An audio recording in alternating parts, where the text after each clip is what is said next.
In today's show, we're talking Los Angeles Lakers. Yeah, this is a team that got to the Western Conference Finals. Let's talk about what changed, what we're looking at, the things that are important for the Lakers for this upcoming season. Michael Bolton. Thanks, Josh. It's Michael Bolton here, and it's time for another episode of the Locked On Fantasy Basketball Podcast. Let's get to it. Let's get to it, indeed. You are Locked On Fantasy Basketball, your daily fantasy basketball podcast, part of the Locked On Podcast Network.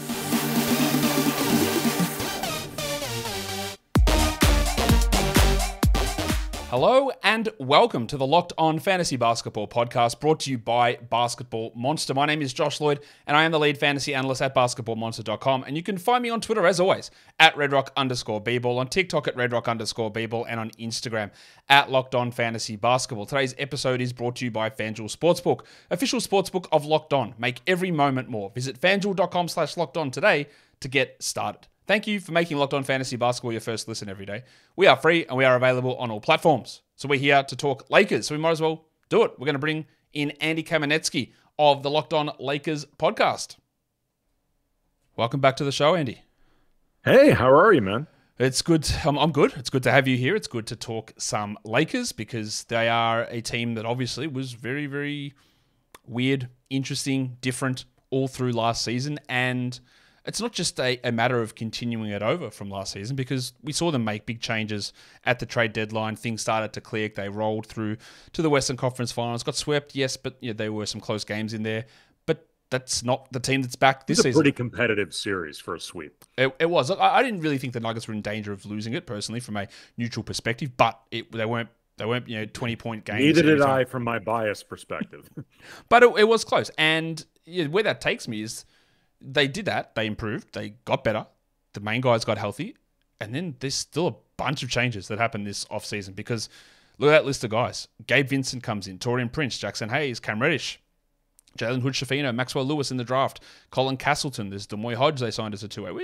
I've highlighted Castleton because I think he's a good player. But that's a lot of guys. And then Shaq Harrison got some minutes at the end of the season. But Dennis Schroeder, Malik Beasley, Troy Brown, Lonnie Walker, Mo Bamba, Wenyen Gabriel. A lot of those are rotation players, especially Schroeder, Beasley, Brown. Walker was for most of the season as well. Bumba, not really, but that's 4 rotation guys out of this team. And they bring in a bunch of players. Now, a lot of people love what the Lakers did in the offseason. I think a lot of that, Andy, is how they got Austin Reeves on what probably is a below-market deal. But that doesn't make them... There's no probably. It's below. I think it could end up one of the best deals in the league by the time it's done with that contract. I think he's going to be really good. Yes, the probably was unnecessary. But I think when people look at the Lakers offseason, they look at that. But re-signing Austin Reeves on a cheaper contract than he would have got elsewhere doesn't necessarily make the team better. So the question is, are they better? Is Vincent, Prince, Hayes, Reddish an upgrade over Schroeder, Beasley, Brown, and Walker? Yes, absolutely. Okay. I think at worst, because remember, too, they also retained D'Angelo Russell. They also retained Rui Hachimura. Those were 2 big guys as far as that core that they wanted to maintain that continuity. At minimum this offseason, the Lakers held serve. I think it is impossible to make an argument that they got worse. I actually think they got better, because Gabe Vincent, I think, he is comparable to Dennis Schroeder. I think there are certain things.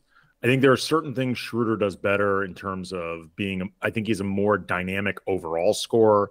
He's certainly better at getting to the rim and putting pressure that way than Gabe Vincent is.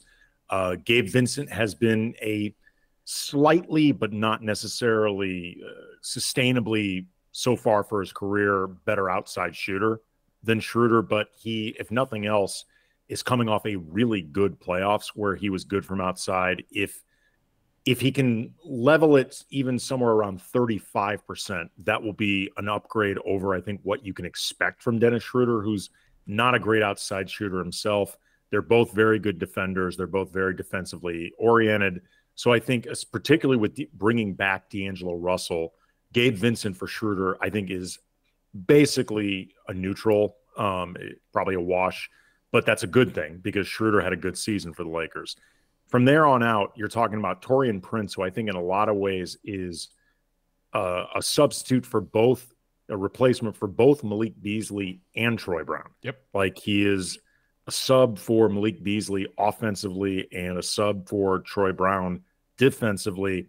And I think he's an upgrade over both. And he also, too, provides some size along the wing defensively that the Lakers were really lacking last season. They had a lot of difficulties in terms of some of the matchups when it came to stopping 3s and 4s, slowing them down. And I think Taurean Prince will help a lot there. And he is a very well-established outside shooter. Jackson Hayes is a wild card, to be totally honest. And he's maybe the biggest concern I have in the rotation, just because for the time being, they don't have really anybody established at all behind Anthony Davis. You know, like if Cam Reddish doesn't pop, to be honest, unless there are a lot of injuries, it doesn't really matter. I mean, it's a very low cost, low risk, hopefully high reward move. You know, if nothing else, it gets Clutch off their back to, you know, they finally brought in Cam Reddish. Like 3 years in the making. I joke that there's that scene in Ferris Bueller's Day Off where Ferris is trying to get Cameron to go on the day off with him and to pick him up in the Ferrari. And Cameron's sitting in his car and he's going, he'll keep calling. All right, I'll go. That's what I picture Rob Pelinka with Rich Paul. He's like, he'll keep calling. Okay, fine. We'll give him a veteran's minimum. Like, they gave up nothing to get Cam Reddish. So that's not that important, but Jackson Hayes has an actual role on this team. But the flip side is he is replacing Mo Bamba, who was injured for most of his time with the Lakers. I think they were genuinely intrigued by what they possibly had in him, but he wasn't really available. And, you know, Mo Bamba is a very unestablished, inconsistent player himself, albeit one with some degree of promise. And I like Wenyen Gabriel, and I don't think it's impossible that they could bring Wenyen Gabriel back. I think he plays a role well, but he's not an irreplaceable player, even if I think he was a little bit underrated for what he did with the team last year. And Lonnie Walker started the season strong, faded some, had one outstanding playoff game against Golden State.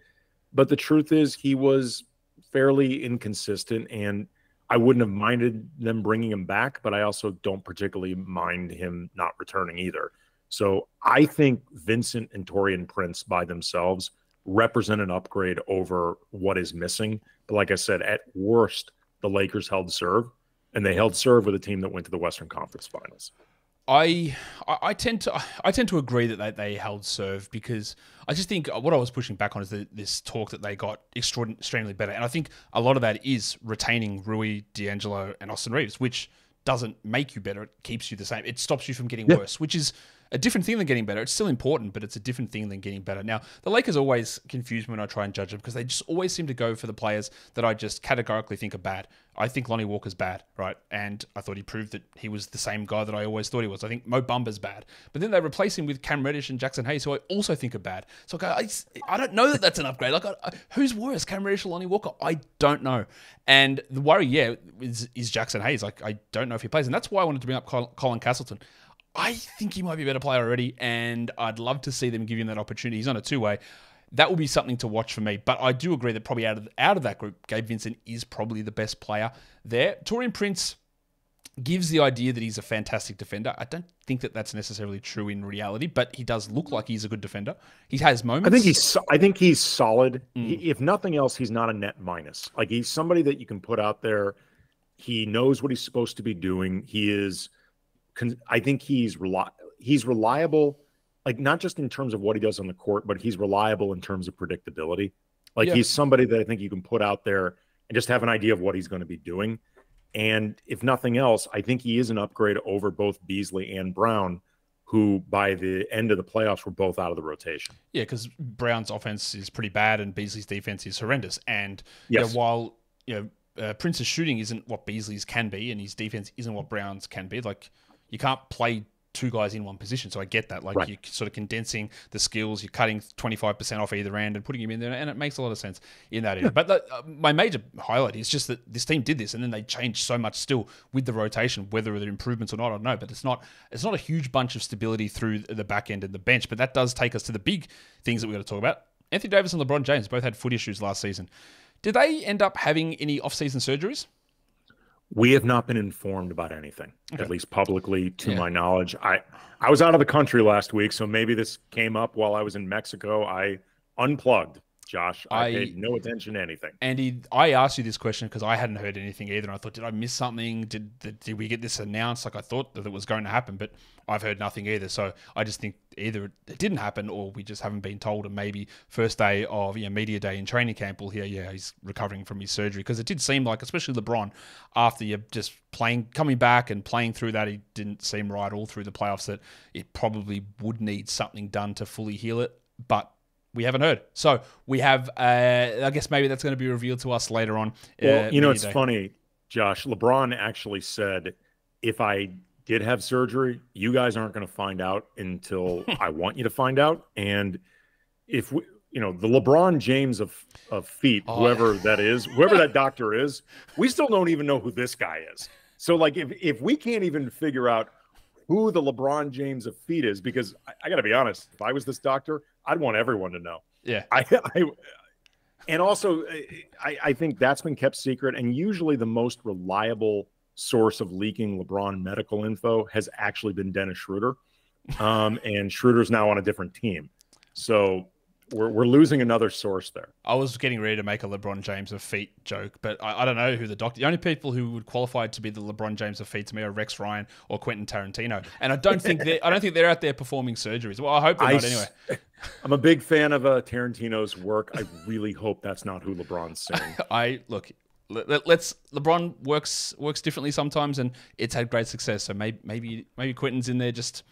I don't know. I don't want to get down that. We're going to talk more stuff in a second, Andy. But today's episode is brought to you by FanDuel Sportsbook. Football season has kicked off, and FanDuel is giving you the chance to win all season long. Because right now, when you bet on a Super Bowl winner, you get bonus bets every time that they win in the regular season. Pick any team to win the Super Bowl, and every regular season victory they get, it adds up in your bonus bets. Now, Andy, the Rams, the Chargers, which one of those teams is going to get more regular season victories? That's the Chargers. That's not even debatable. No, it is the Chargers. So if you want to put a Super Bowl winner bet on the Chargers, you get a few of those extra bonus bets through their regular season victories. And then you use those bonus bets on spreads or money lines, player props, over-unders, whatever it is. You can use all those bonus bets. So go to FanDuel.com/lockedon and start earning bonus bets with America's #1 sportsbook. That's FanDuel.com/lockedon. And don't forget to gamble responsibly. Andy, you sent me through an email about your projected starting five, and you said, I'm going to go against the grain here, and I love it because it's exactly what I think the Lakers are going to do as well, and what I think they should do. D'Angelo Russell, Austin Reeves, LeBron James, Jared Vanderbilt, and Anthony Davis. And the question there is Vanderbilt, because everybody, apart from apparently you and me, seems to think that's going to be Rui Hachimura. Yeah, I mean, there's a case that can be made for Rui Hachimura. It seems to be the consensus in terms of, I think, both media and fan expectation. And if they went with Rui, I don't think it's nonsensical or anything like that.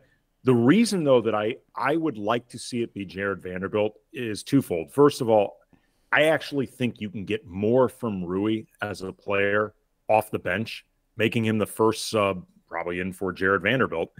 And you give him more opportunities to play with either LeBron or Anthony Davis, but not necessarily both. More time that he's spending without D'Angelo Russell and Austin Reeves, one or the other, but not necessarily both.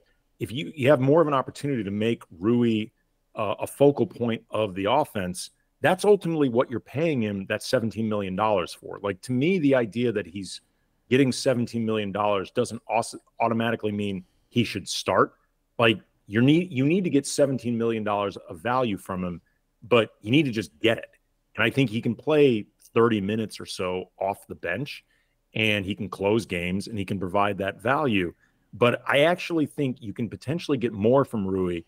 But on top of that, I think you can get more opportunities for both Jared Vanderbilt and Taurean Prince if one of them ends up starting in kind of a perfunctory 15-ish minute starting role. And with Vanderbilt in particular, you have the opportunity to put him on the small forwards that you don't want LeBron guarding. You can put him on some of the point guards that you don't want D'Angelo Russell guarding, or maybe you don't even want Austin Reeves guarding because you want to conserve some of his energy offensively, or you want him to be more of a trailing defender, that sort of thing. I think you give yourself the most optionality defensively by starting Jared Vanderbilt.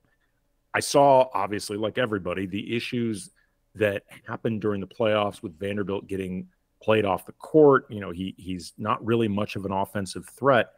But in all honesty, I think Vanderbilt's issues, and I understand why Darvin Ham took him out of the rotation, and I don't have an issue with it. I think it was the movie ultimately had them made because the Lakers were having more issues scoring than defending. But I think that was more about D'Angelo Russell, Dennis Schroeder, Lonnie Walker, even LeBron and AD, their inability to make jump shots, I think was more of a problem than Jared Vanderbilt's inability to make jump shots or to score. That's not why he's out there. Like, in a lot of ways, I think Jared Vanderbilt, in his own right, did his job more to, you know, the requirements of it than these other guys. And I think the struggles of these other guys magnified Jared Vanderbilt's offensive shortcomings more than Vanderbilt himself, if that makes sense.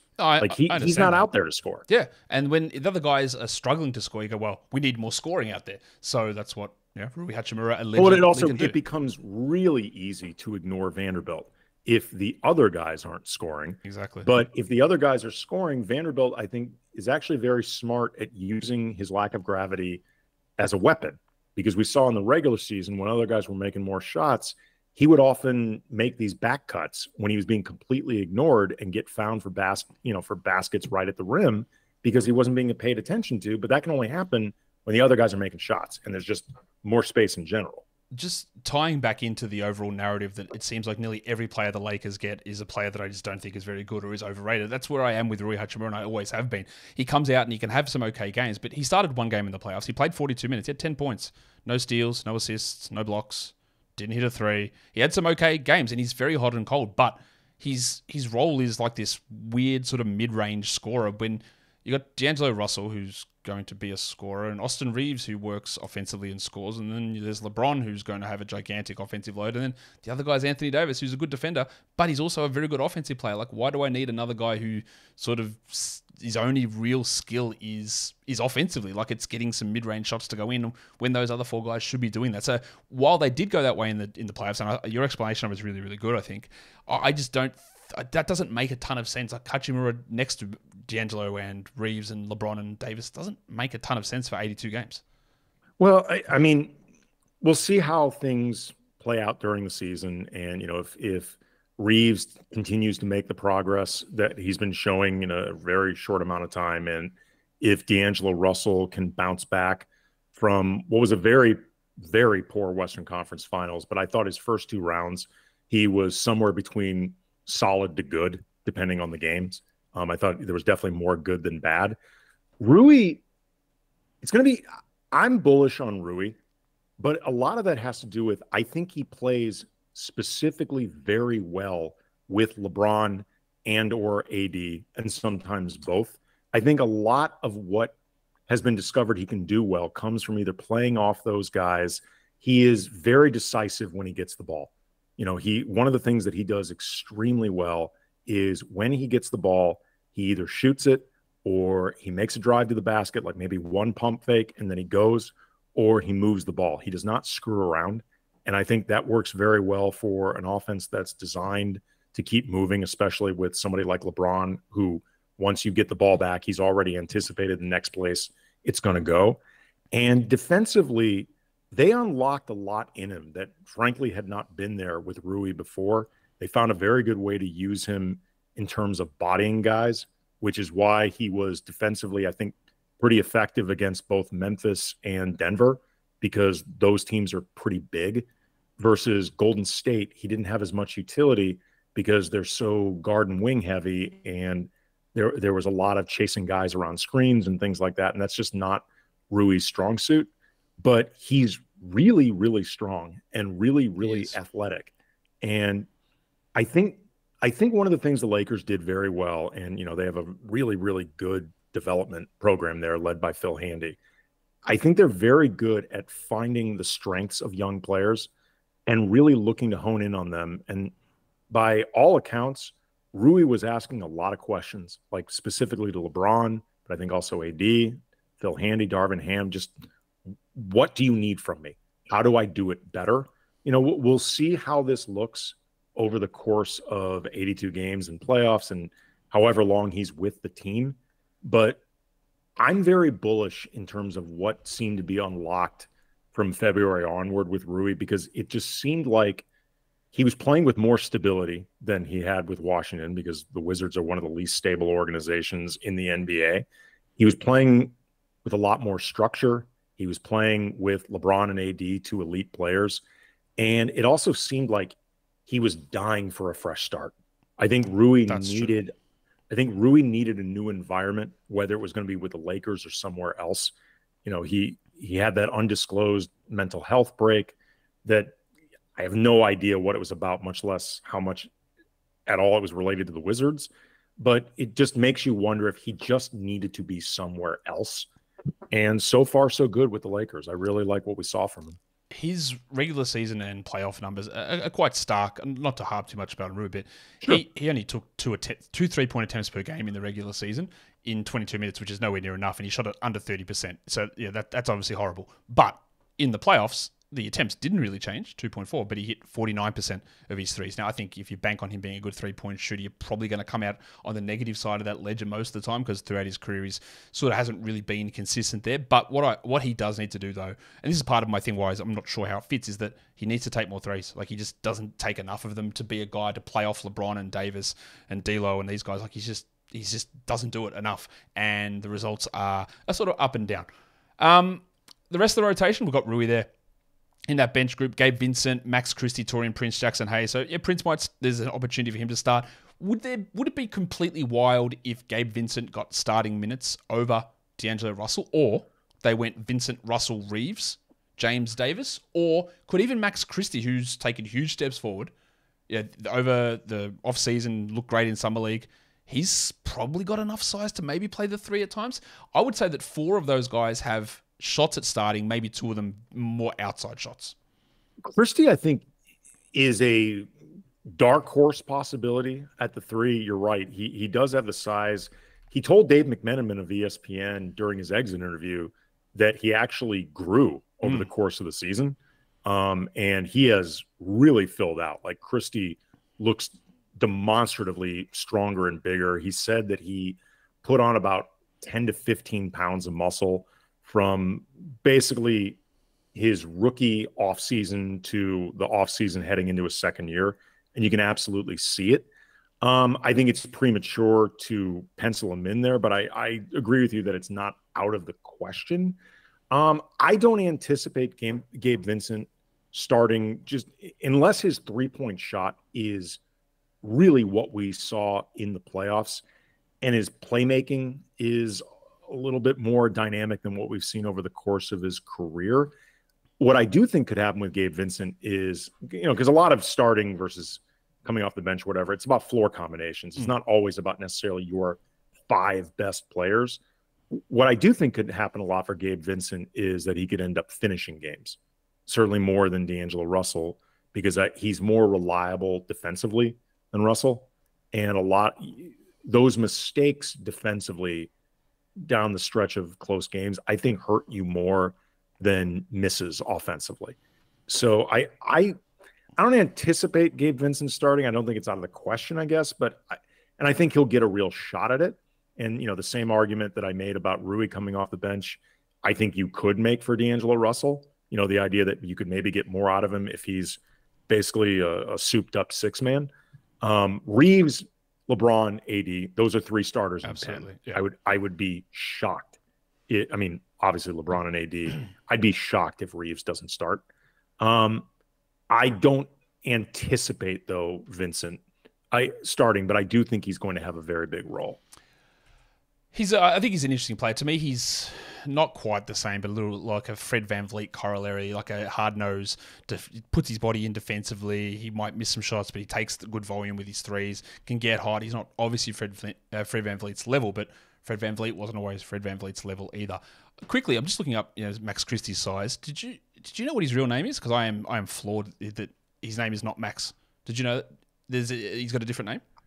I used to know this and I've forgotten because I remember being like, whoa. Yep. His name is Cormac Carl Christie Jr. Yes. Yes. I forgot about that. Old CC, Cormac Christie. There you go. Yeah, it's basically him and the author. Those are Cormac McCarthy. They're the only two Cormacs I've ever heard of. Let's look at the young players on this team. We've talked about a couple. These are all the guys under age 23. Max Christie, their first-round draft pick, Jalen Hood-Schifino. Their second-round draft pick, Maxwell Lewis, and then Alex Fudge just recently signed to a two-way after they waived Cole Swider. Hood-Schifino, I thought, struggled in summer league. He definitely looked way worse than Max Christie, who was playing pretty well out there. And there's just no need for him to be in the rotation with Vincent and D'Angelo on this team. So it's going to be, and the Lakers, you're right, they're very good at developing. So he's going to be getting some South Bay time, I'm guessing, just to work on that. And then we'll see what ends up happening with the D'Angelo Russell contract. But I don't imagine we see a ton of Hood-Schifino this season. No, I'd be pretty surprised if he if he plays a lot, it means things are going incredible or things really went sideways. Like there's no in-between scenario for JHS playing a lot. It means either the Lakers are rolling or they are really struggling specifically with injuries. I don't think there's an in-between scenario that exists. Yeah, because it's just, he's just not ready and we'll see what happens. But, we give them time to develop. He's 20.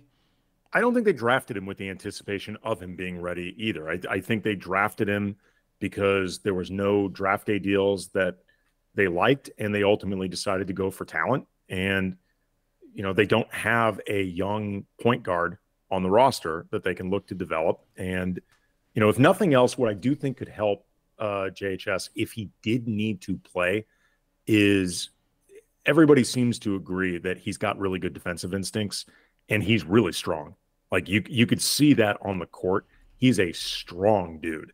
And if nothing else, I think he might be able to play a little bit defensively, like 8 minutes a game, where he doesn't completely screw things up. And I don't mean that as a backhanded compliment. That's something that could make him playable. It's going to be very intriguing to see how these guys go, because, again, their track record of developing young players has been really, really strong. Let me ask you, well, I was going to ask you that question, but we already talked about that, but let's talk about this now. Who plays more games, Anthony Davis or LeBron James? Boy, the answer better be AD. I'm just gonna try to wish cast this into existence, Josh. Anthony Davis, please let it be Anthony Davis. It needs to be Anthony Davis. It was Anthony Davis by one game last season. There you go, 56 versus 55. So Davis did get the edge there slightly, but I would expect it to be Davis. But you're always in a who knows situation. Cannot emphasize this enough. It needs to be Anthony Davis. So you're telling me now, you are definitively telling us that Anthony Davis is the Lakers' best player. I am definitively telling you that Anthony Davis needs to be their best player. I think I think we saw a lot of signs last season. There were moments where Anthony Davis looked like the best player on the team, and the Lakers are at their best when Anthony Davis looks like the best player on the team and performs like the best player on the team. The expectation when they brought in Anthony Davis was that by now this wouldn't even be something that we're still trying to figure out. The anticipation was AD would be the engine of the metaphorical car while LeBron would be the guy steering it. Yes, and there's been plenty of reasons why that hasn't been the case. And I think you can argue with this or correct me or pat me on the back or whatever. I think that the thing that Anthony Davis needs to do to be that guy this season is just consistency. He just seems like there's weird games where he just disappears offensively or he's just not doing it. Like LeBron is the same thing every night, right? It's just, you know what you're getting, right? Whereas Davis will have these huge games. He has 7 blocks and 30 points and 12 rebounds. And then he's 10 points and takes 10 shots. It just seems to me from the outside that this level of consistency for him wasn't quite where it needed to be. Yeah, it's an interesting thing with AD because I understand that that's a very common perception of him. And I think there is some level of truth to it.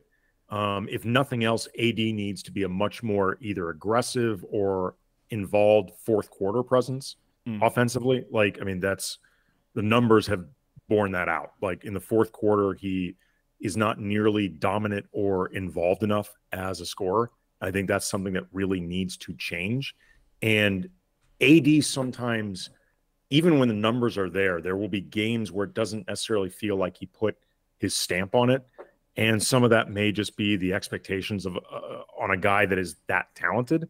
What I do think is interesting about it, though, with AD, specifically when it comes to scoring, because defensively, he's pretty much nails every night. Like Anthony Davis is more often than not, spectacular defensively on this team. And he's pretty consistent that way.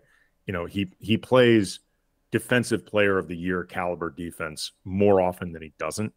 What I think is interesting, though, about AD offensively is a lot of the perceived shortcomings or when it doesn't feel like it's enough is, I think, very specific to playing with LeBron and LeBron's needs at this stage of his career and trying to lessen that load on LeBron, given that he's going to be turning 39, given that he's heading his 21st season, given that his playoff mileage alone is the equivalent of about 6 seasons, and trying to take some of that burden off him.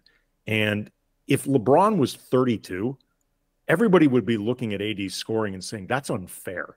That is unfair that you're giving that to LeBron James. AD averaged 26.5 points in the regular season last year. And I think about 23 in the playoffs. Like, that's not nothing. You know what I mean? And as a number 2 guy on a team, that's pretty damn good. The problem, I think, with AD, and I'm not even trying to alleviate him from responsibility because you need him to meet this role. But I do think a lot of the questions about AD when it comes to scoring is really tied to specifically playing with LeBron at this stage of his career. Yeah, it is the big thing that's going to drive this team is these two staying healthy, and can AD alleviate some of the load on LeBron, be able to push his team further forward. But the next question is we were going to touch on this a little bit later, maybe we still do. D'Angelo Russell, the contract that they re-signed him to just felt like it was just as is usual in D'Angelo Russell's career. He's just being signed as a placeholder to be traded. That's how it felt. And if that is the case, what would they be looking to get back? Another point guard? Like what's their aim here? Another point guard? Some center depth help? Would they want to split it into 2 rotation players? Like what would be, again, maybe I'm completely off on this, that he was re-signed at that number, and the fact that when he was re-signed, he said, don't worry about this implied no trade clause. I'm fine with it. That seemed to be part of the negotiation. That he's here for now, but it's not, if he in February, he's probably not on the team maybe. But what would they want to do? What would they want to switch him into? Well, I think you are correct in terms of reading, the no trade clause. I think that was something that D'Lo gave up in exchange for having the second year of his deal being a player option as opposed to a team option, because that gives D'Lo more control moving forward, but he surrenders that control in terms of the Lakers being able to move him. So, there's give and take. Look, D'Lo has spent basically his entire career on the block. When he got signed, that sign and trade to Golden State. I mean, D'Lo is many things. He's not stupid. He's a bright guy. He can recognize the Nets wanted Kevin Durant. Kevin Durant wanted to go there, forcing his way there. The Warriors did not want to give up that salary slot, so they needed to trade in somebody that would be a comparable-ish salary to Kevin Durant. That was D'Angelo Russell. And, that was him moving around. That contract was as much being in the right place at the right time, if not more, than what he had actually produced on the court, even though he played well in Brooklyn. Like, he did not play $30 million a year well in Brooklyn. That was situational, that worked out well for D'Lo. I think D'Lo is perfectly aware that he could end up getting moved at some point. I imagine he's maybe not okay with it, but he's at peace with it. I think he just knows the score by now. Again, D'Lo is a bright guy. He gets it. As far as what they'd want, I don't know. And I'm not trying to be a cop out with the answer. I think you really can't know until you see how the season plays out. If the season plays out really well, it wouldn't shock me at all if D'Lo finishes the year with them, because why rock the boat with things that are going well? And, as polarizing a player as D'Angelo Russell has been his entire career, and as much as, fans can be very critical of he's got a bit of foot and mouth disease. There are things that I think he could be a little more political in terms of the way he talks about stuff.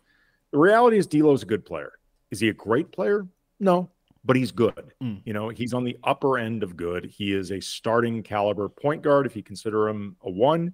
He is a starting caliber shooting guard if you consider him a 2. You know, is he on the low end of starting? Perhaps, but he's still starting caliber. That's a good player. You know, when the Lakers played well last year post deadline, generally speaking, D'Angelo Russell played pretty well. And, you know, he is a legit 3rd or 4th option, you know, both as a scorer and as a playmaker. Those guys are really good. Like, I think we sometimes underrate how good you have to be in order to be a 3rd or 4th option on a quality team. D'Lo's that level of player. He's always going to rub some guys the wrong way because he's not good defensively. He can run hot and cold offensively. He's very streaky as a shooter. But when he's on, D'Lo can bury teams. Like he had a game, I don't remember which game it was against Golden State, but he got on a roll in the 3rd quarter and it got the Lakers back into the game and eventually a win. In the closeout game in the 1st round against Memphis, he had, I think, 31 points. Like, when D'Lo gets going, he can really get going, and that's helpful. It is, and it'd be very. He's always bouncing around in these areas. It's just going to be really interesting to see how they deal with that. What about? I think we've probably covered it, but breakout candidate. Who would you say that is? I think I know who I would pick. Well, I think a lot of people would pick Austin Reeves, but I feel like he's already in the process of having broken out from last season. I agree, and whatever blossoms this year on top of it feels like it was already in progress.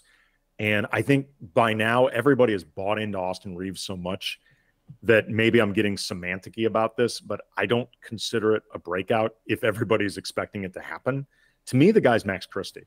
That's who I think he looked really good in Summer League. And I know it's Summer League, and I know you got to see this against all NBA players, but I think it's often significant when second-year players dominate Summer League. Like that, when rookies struggle in Summer League, to be honest, I don't really care. No, I think that's pretty normal. Yeah. But when second-year players struggle, that's a big red flag. But I think also when second-year players look like the best player on the court, which Max Christie often did, it can be significant. And he was in the rotation for the first half of last season before they upgraded the team and they were really looking to make a very difficult play-in push. And he was out of the rotation at that point. And I don't blame Darvin Ham for doing that because coaches are going to lean on experience and they want to start using the guys that they just brought in. But I would not have had a problem with Christie continuing to play. His defensive instincts are really good. He shot very well from outside on very low volume, which is not easy to do, particularly for young players who usually need to touch the ball a little more often to feel comfortable when they're out there. He's very, very mature. Like when you hear Christie talk, he does not sound like a 20-year-old. He sounds like an old soul. Like sometimes he sounds like Kobe did when Kobe was young and was very intellectually and professionally mature for his age. Christie, by all accounts, works his ass off, asks tons and tons of questions, really wants to be good. But I think he's also realistic about what he wants. You know, he was talking about this offseason, his goals, and he said he wants to be in the rotation. Like it wasn't even, most improved player or sixth man of the year or start. It was just, I want to be in the rotation. I think it's, there might be an issue of under promise, over deliver, best case scenario. But I think he's going to be in the rotation and he provides a lot of really good things that they need at like the 2-3 spot on this team. I think he'll be maybe the equivalent of like an 8th guy, but that matters. 7th, 8th guy.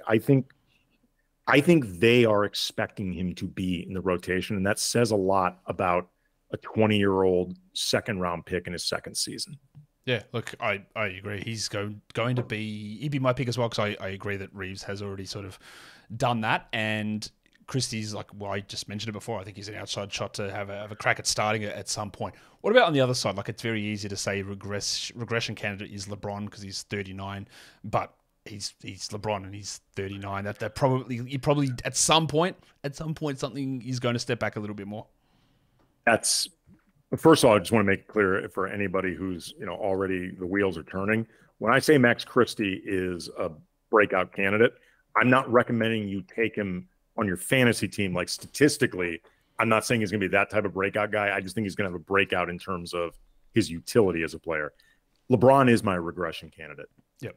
Not that I think he's going to be washed king or anything like that, but you started seeing his stats drop last season, both from the field overall, but also from behind the arc, where a couple of spurts aside, he often really struggled. And more than that, Josh, it's not that LeBron can't perform at a high level, because we saw last year he can, and he made third team All NBA.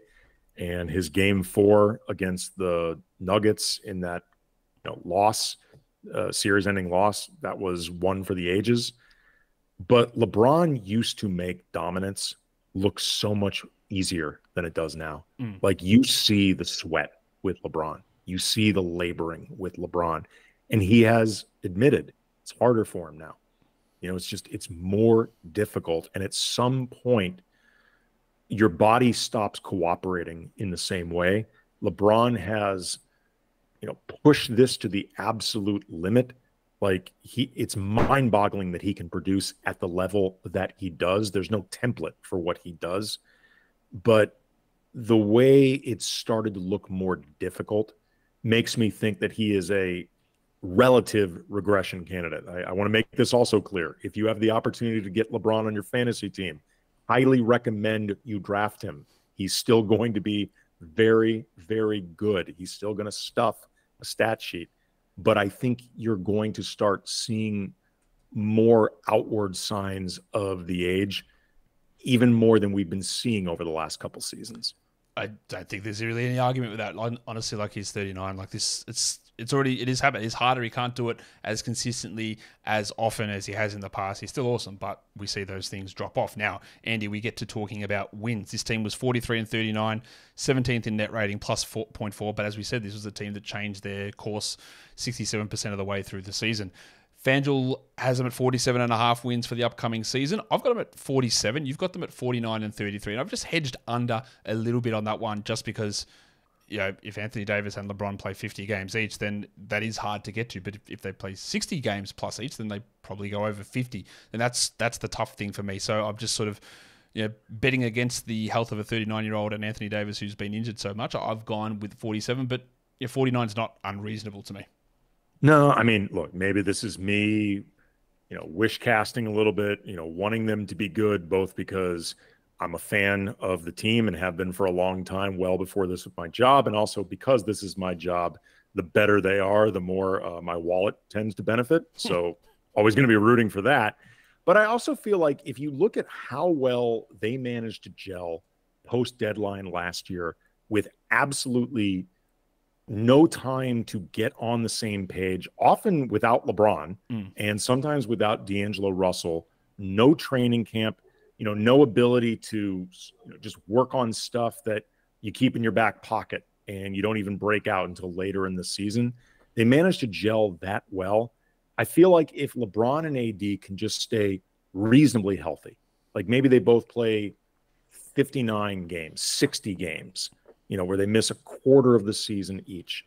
If the rest of the guys can manage to stay healthy and a few other guys take some steps in their development, we talked about Austin Reeves, if Rui Hachimura can build, off the momentum he had certainly in the playoffs, if D'Angelo Russell can be consistent, Gabe Vincent builds off his own playoff performance, I think this is a better team than the one that went to the Western Conference Finals last year. So I'm going to be bullish and say 49 wins. Fair enough. I can see all of those things happening. I can see so many different outcomes for this team, and they did start to play well. And now that off-season is a key part of getting these guys together and working on stuff that's really hard to do when you all come together in February. Now, Andy, we're going to end this by playing a grid game for the Lakers. And you are like a few of the other hosts hadn't played these games before, so I had to do a bit. We explained it, and I think we're here. I think we're ready to go. Lakers. I think so. We're comparing the Lakers and Kings, Lakers and Mavs, Lakers and Cavs, Lakers and Magic, Lakers and Celtics, and the last one is Lakers and All-Star, and I'll explain that All-Star one now. What we're looking to do is get the low scores. We're looking to get players who have played fewest games, right? So when we look at, say, Lakers and Kings, we look at the games played for each franchise. I choose the smaller of those two numbers, and then I rank all of those numbers between all the players. The lower the games played, the better the score for you. With the All-Star, they have to have made an All-Star game while a member of the Lakers, and then they are ranked in terms of fewest career games played for the Lakers. All right. Right. That makes sense. But now, does the fewest games for the other team matter as well? For those other ones, it is whichever number is the smaller. So if someone's played 500 games for the Lakers and then they made a 2-game cameo for another team, that 2-game is what I count. Or if they're a player who was a legend for another team, maybe it's like let me have a look at this for a second. Maybe it's like Karl Malone, who played 900 games for the Jazz and then came and played for 5 minutes with the Lakers. Then that smaller amount is what we counted at. We count the small numbers. I'm going to do my best. All right, let's go. So we are beginning with Lakers Kings, correct? If I'm reading this board, you can start whichever one you want. Okay, let's go Lakers Kings. Damian Jones. Damian Jones is a correct answer. He has obviously played for both teams, and it's a really good score on that as well because he only played 30 games in his Lakers career, which is a very, very small amount. I thought he would have played more than that. That's a 6.4 out of scale of 0 to 100, Andy. That is a very, very good start to get a low score like that. We're looking for the lowest scores possible. All right, where do you want to go? Where do you want to go next? Let's go Lakers Mavericks, and God, I hate using him here because he's one of my all-time favorite players and human beings, but for these purposes, I think he works very well. Lamar Odom. Lamar Odom is a correct answer because he, again, barely played with the Mavericks, although there were quite a few other scores that were lower than his. 26.2 is not a bad score on a scale of 0 to 100. I should have mentioned this to you earlier as well. You can only use a player once, so you can't double them up in different squares here.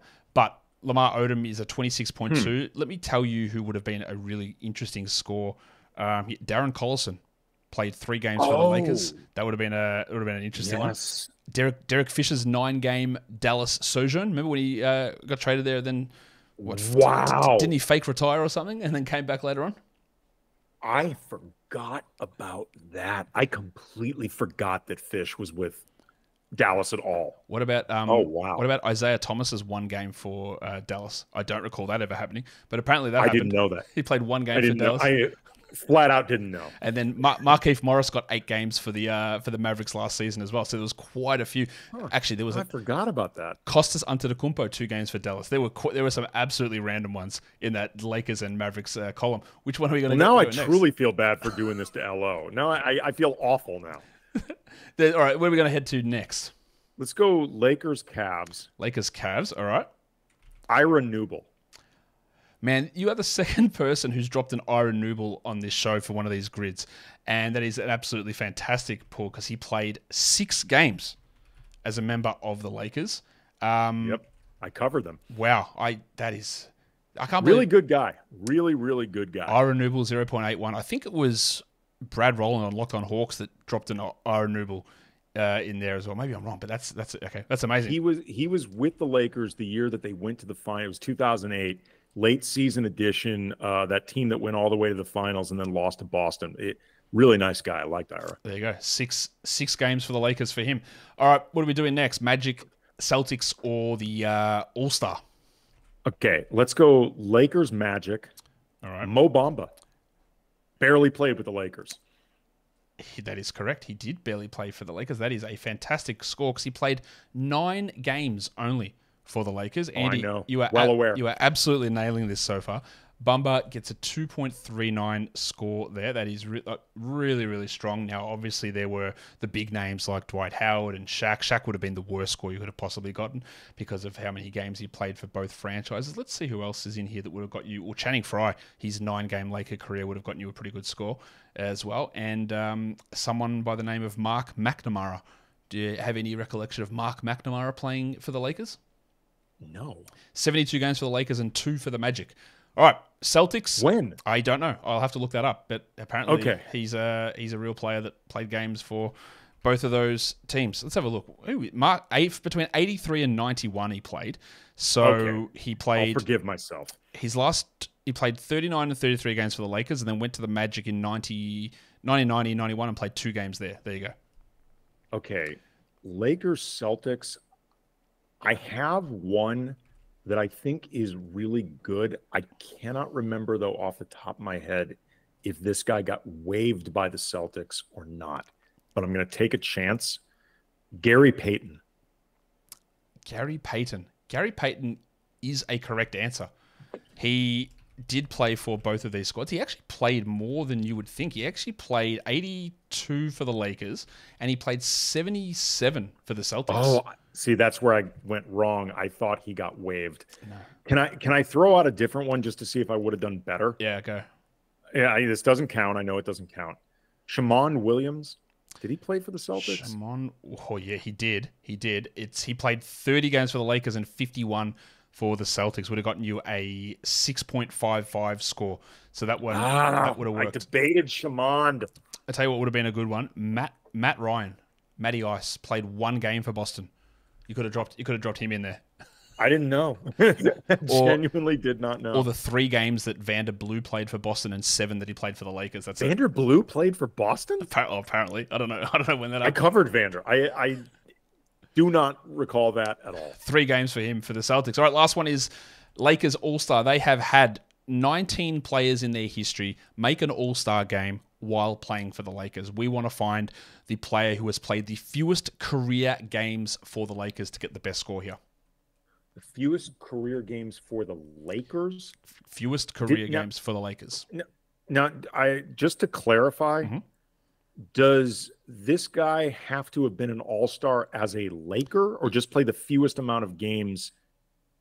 Both. Just to make sure I'm not totally sure I understand. He needs to have made the All-Star game while a member of the Lakers, and then we grade all of those guys by who played the fewest games for the Lakers. Well, the guys who made All-Star teams as a Laker tended to play a lot of games for the Lakers. I'll give you a hint here. The fewest games played was 144 by then I think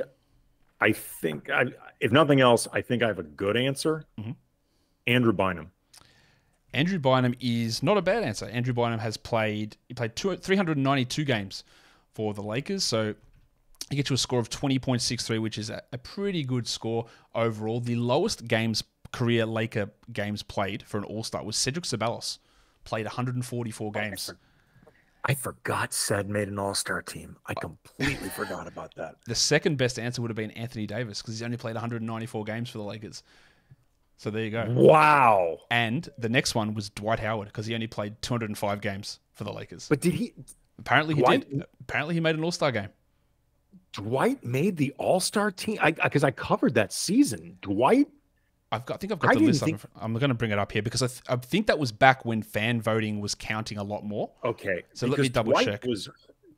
Dwight was both unpopular that season and by his standards didn't play well. I didn't think he made the All-Star team that year. The 12-13 season, Dwight Howard made the All-Star team, but that was before they changed the fan voting rules. So I'm guessing that's how he made it in that one there. So it was him and Kobe got in that year. To be totally honest, I did not realize he made the All-Star team that year. Otherwise, he would have been my choice. Yeah. I didn't think he made it. There you go. He did. The power of the fans. Andy, and that will bring it to the end of our show. Thank you for coming on. Tell us what you've got going over on at Locked On Lakers at the moment. Well, first of all, I want to know, is that Flipgrid overall score, is that decent? It was a good score, but I haven't tallied up everyone's score yet. At the end, I'm going to send an email company-wide to tell everyone who the worst host is and who needs to be fired and who the best one was and who needs a promotion. So it was a very good score, though, from you. Okay. As far as what we got going, Brian and I have had a lot of really good guests lately. We've both been taking some vacations, but we've been getting some other people to really fill in nicely for us. We are going to be, keeping an eye out for the 14th roster spot, which sounds trivial, but for the Lakers, because Rob Pelinka has already said that it's going to be a big man. That's actually really important because, like what we talked about before, Josh, Jackson Hayes has a lot of question marks, and beyond that, unless you're really a believer in Colin Castleton, They have nobody to back up Anthony Davis at center unless you want to play small ball LeBron, small ball Rui Hachimura.